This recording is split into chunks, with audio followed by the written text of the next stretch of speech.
reason I wanted to print this out, I wanted to type this out before we went on break for two reasons. The first one is I wanted to show an example of instantiating an object but not assigning it directly to a variable.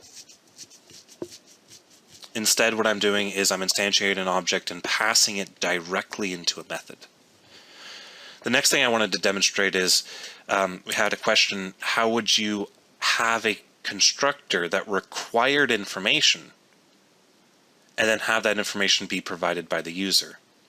Well, the answer is you would collect the information beforehand, and then once you had all of the information you needed, you would then instantiate the object and pass in that data into the constructor.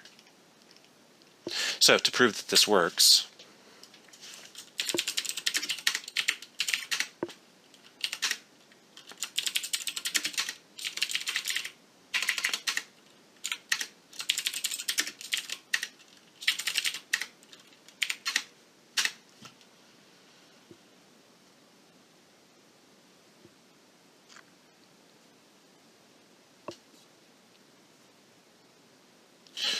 okay,